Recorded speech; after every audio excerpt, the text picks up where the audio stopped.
Ucapan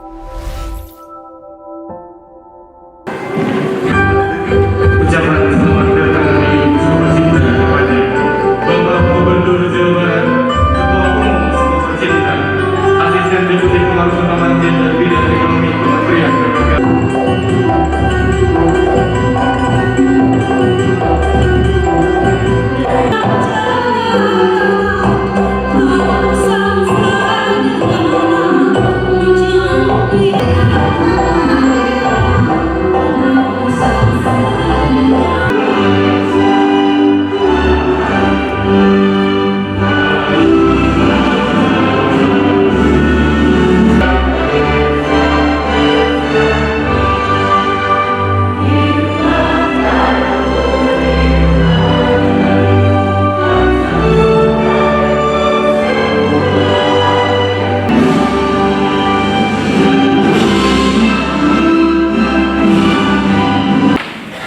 Berkahilah ya Allah, rahmat-Nya, sehingga kegiatan ini penuh dengan kebaikan dan menjadi nilai ibadah di hadapan.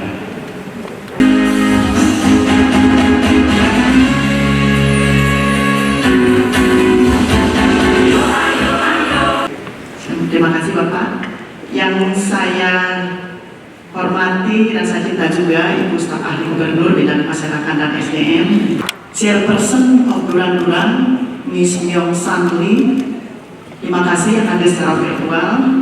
Kemudian saya banggakan para Master of Trainer Supercinta, 6 orang, benar-benar sepihak, sehingga bisa sendiri kali. Kemudian para profesional Supercinta yang bekerjasama dengan diubah dengan Permendagri nomor 67 tahun 2011 tentang pelaksanaan pengarusamaan gender di daerah. 안녕하세요. It is a great honor and pleasure to be here today to celebrate the opening ceremony for the face-to-face vocational training of the 2022 ODA project to support women's empowerment in Indonesia. Swastiastu, Namo Buddhaya, salam kebajikan, tentunya salam sehat untuk kita semua. Kolaborasi antara Kementerian Pemberdayaan Perempuan dan Perlindungan Anak Republik Indonesia, the Ministry of Gender Equality in Family Republic of Korea. Bismillahirrahmanirrahim. Assalamualaikum warahmatullahi wabarakatuh. Sampurasun. Salam sejahtera untuk kita semua. Om Swastiastu, Namo Buddhaya, salam kebajikan. Yang pertama, saya cuma mau mengingatkan, mari semangat, setuju ya? Karena sepertiga kemajuan sebuah bangsa itu ada pada SDM-nya. Kan jarang-jarang ada program Pemprov Jabar, ya, Bu Eni, dibersamai oleh institusi luar negeri. Ya. Kenapa? Karena isu woman education empowerment ini universal. Makanya ini dinamai Supercinta, sekolah perempuan capai impian dan cita-cita. Betul? Itu panjang berdebatnya memilih namanya ini. Ya. So hopefully we look forward to have your innovation in education curriculum. We look forward for your inputs and also contribution to make this movement becoming the model. Akhirnya tidak ada perempuan di Jawa Barat yang tidak jadi pembelajar. Ya. Pelatihan vokasional sekolah perempuan sampai impian dan cita-cita tahun 2022 secara resmi saya buka. 3, 2,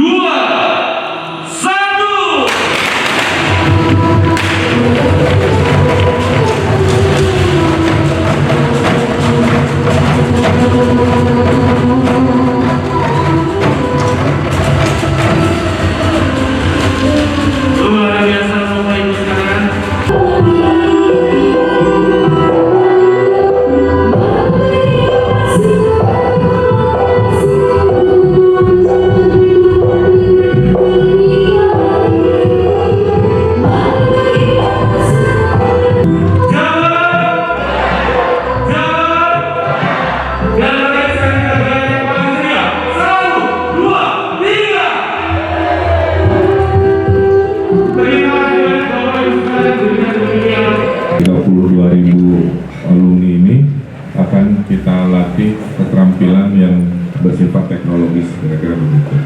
Maka tempatnya akan ada di sekolah-sekolah SMK terbaik di 27 kota kabupaten.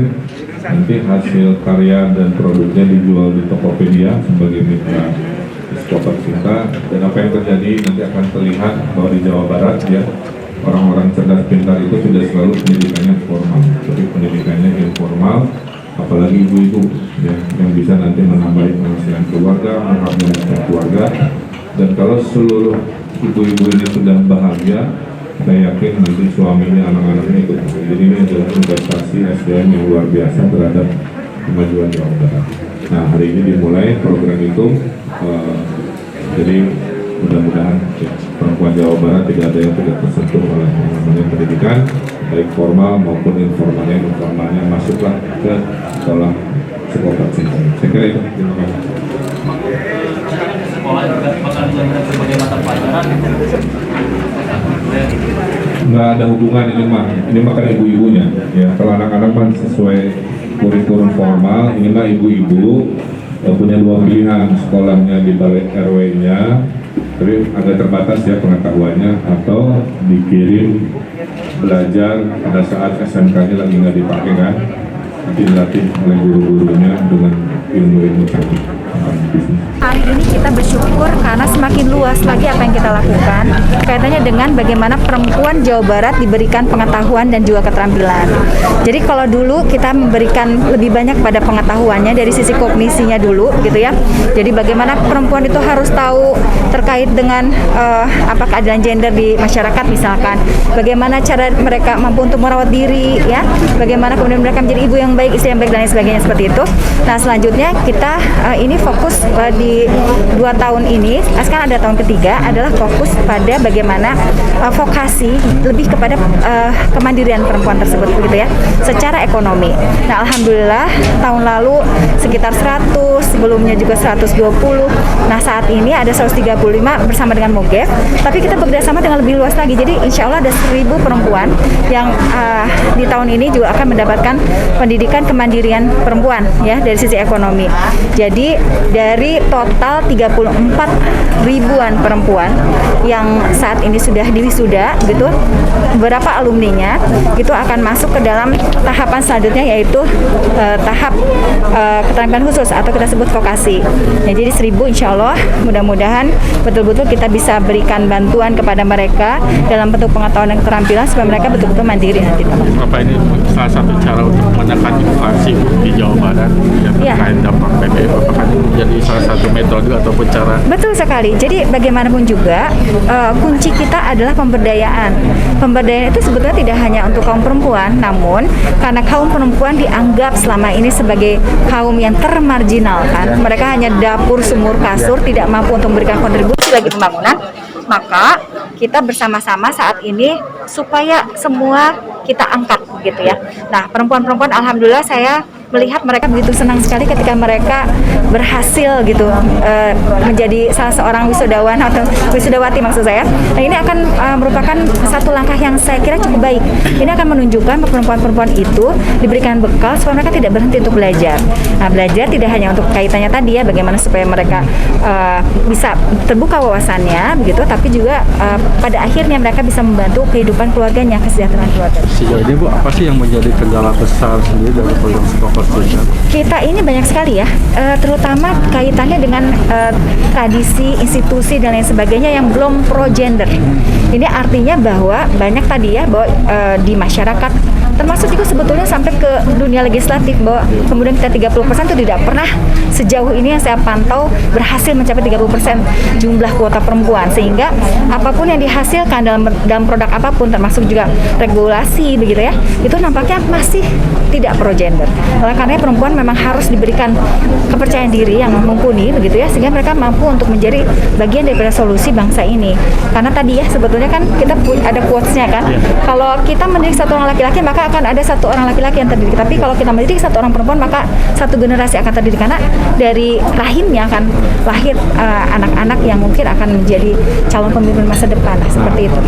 Evaluasi untuk peserta ya pelaksanaan vokal Skoper Cinta ini. Jadi Skoper Cinta itu ada 2 jenis. Ada namanya Skoper Cinta sekolah perempuan sampai impian dan cita-cita ya. Itu ada yang pertama, ada namanya kelas dasar dan tematik. Itu diberikan pengetahuan dasar bagi 100 orang perempuan tiap kabupaten kota kecamatan, kota kabupaten. Itu bagaimana misalnya untuk menjadi seorang ibu, berkomunikasi dengan anak, bagaimana mengelola uang, bagaimana menghindari diri dari kekerasan, bagaimana menghindari diri dari bencana, seperti itu ya. Jadi pendidikan dasar untuk perempuan ini bisa diikuti oleh semua lapisan, semua jenjang pendidikan yang minimal umurnya 18 tahun. Jadi 18 tahun ke atas gitu ya. Nah, kemudian yang kedua ada namanya diklat vokasional. Vokasional ini merupakan lanjutan kejuruan. Jadi setelah mereka dididik di awal gitu ya, untuk perempuan ini mengenali kebutuhan dirinya, untuk dirinya, kemudian keluarga, lingkungannya gitu ya. Nanti selanjutnya dilatih lagi untuk kejuruan untuk meningkatkan keterampilan mereka.